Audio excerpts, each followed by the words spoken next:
இப்போ திடீர்னு பார்த்தாச்சுன்னா நாங்கள் இப்போ இங்கே வந்து பார்த்தாச்சுன்னா ஆஃபீஸ் எல்லாம் பூட்டிட்டு திங்ஸ் எல்லாம் எடுத்துட்டு ஊரை விட்டு போகிற மாதிரி போயிட்டாரு.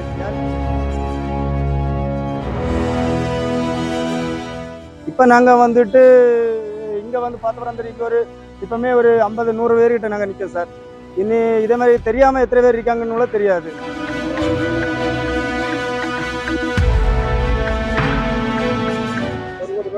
ஒரு கோடி வரை இப்போ ஒரு ஆள்கிட்ட வந்து 6 லட்ச ரூபா வாங்கியிருக்காங்க. என்கிட்ட 3 லட்ச ரூபா. இன்னும் நிறைய ஆள்கிட்ட 3 லட்சம் 2 லட்சம் இப்படியெல்லாம் வாங்கியிருக்காங்க. கிட்டத்தட்ட பல கோடி ரூபாய்கிட்ட இது பண்ணும். ஏன்னா இவருக்கு ரியல் எஸ்டேட் பரிபாடியெல்லாம் இருக்கு. நான் பேப்பரில் விளம்பரம் பார்த்தேன், இஸ்ரேலுக்கு வேலைக்கு ஆட்கள் தேவைன்னு. அதை பார்த்து இங்கே கோயம்புத்தூர் வந்திருந்தேன். கோயம்புத்தூர் ராயல் டெஸ்டிங் சென்டர்னு சொல்லிட்டு ரயில்வே ஸ்டேஷன் ஆப்போசிட்டில். அப்போ இங்கே வந்து அந்த எம்டியை பார்த்தேன். அவர் தான் ஓனரு. அவர் பேர் வந்துட்டு தேவ ஆசீர்வாதம். அவர் சொன்னார், தம்பி அனுப்பி விட்டுறலாம் அப்படின்னு சொன்னார். அனுப்பி விடலாம். நிறைய இன்டர்வியூலாம் முடிச்சு எல்லாத்துலையும் பாஸ். அப்போ அவர் மெடிக்கல்லாம் எடுக்க சொன்னார். மெடிக்கல்லாம் எடுத்து எல்லாமே பாஸ் ஆகி வந்தோன்னா 1 லட்ச ரூபா நீங்கள் ஃபஸ்ட்டில் கட்டணும் அப்படின்னு சொன்னார்.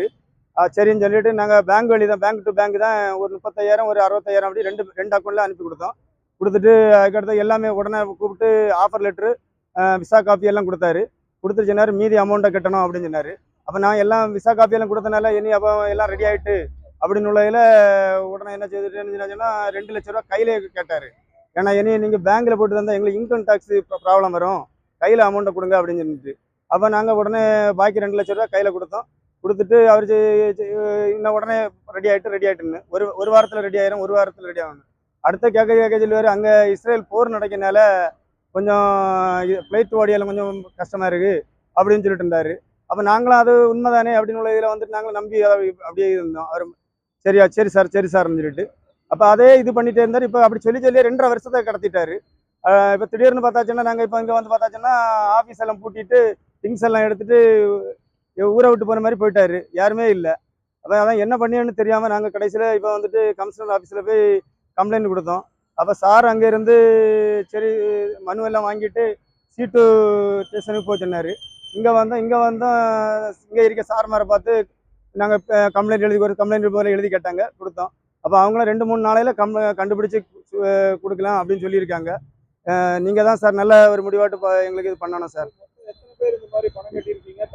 சார் இப்போ நாங்கள் வந்துட்டு இங்கே வந்து பார்த்தவரந்தரிக்கு இப்பவுமே ஒரு 50-100 பேர்கிட்ட நாங்கள் நிற்கோம் சார். இனி இதே மாதிரி தெரியாமல் எத்தனை பேர் இருக்காங்கன்னு தெரியாது. ஒவ்வொரு ஆளாக இங்கே வந்து பார்க்கறதுலாம் தெரியும், டெய்லி எத்தனை ஆள் வந்து பார்த்துட்டு போகுது என்னன்னு உள்ளது. எங்களுக்கு இப்போ தெரிஞ்ச அளவில் இங்கே இப்போ 100 பேர்கிட்ட நாங்கள் இருக்கோம் இங்கே ஸ்டேஷனில். 1 கோடி வரை இப்போ ஒரு ஆள்கிட்ட வந்து 6 லட்ச ரூபா வாங்கியிருக்காங்க. என்கிட்ட 3 லட்ச ரூபா. இன்னும் நிறைய ஆள்கிட்ட 3 லட்சம் 2 லட்சம் இப்படியெல்லாம் வாங்கியிருக்காங்க. கிட்டத்தட்ட பல கோடி ரூபாய்கிட்ட இது பண்ணும். ஏன்னா இவருக்கு ரியல் எஸ்டேட் பரிபாடியெல்லாம் இருக்குது. அதான் நாங்கள் இவருக்கு அந்த விசிட்டிங் கார்டெல்லாம் பார்த்தோம். அப்போ இவர் வந்துட்டு இந்த பணங்கள்லாம் வேண்டி இப்படி ரியல் எஸ்டேட்டில் இன்வெஸ்ட் பண்ணியிருக்காங்கன்னு நாங்கள் நினைக்கிறோம். பிளே ஸ்டோர் மற்றும் ஆப் ஸ்டோரில் இருந்து பாலிமர் செயலியை QR கோடு மூலம் பதிவிறக்கம் செய்யுங்கள். செய்திகளை உடனுக்குடன் பெறுங்கள்.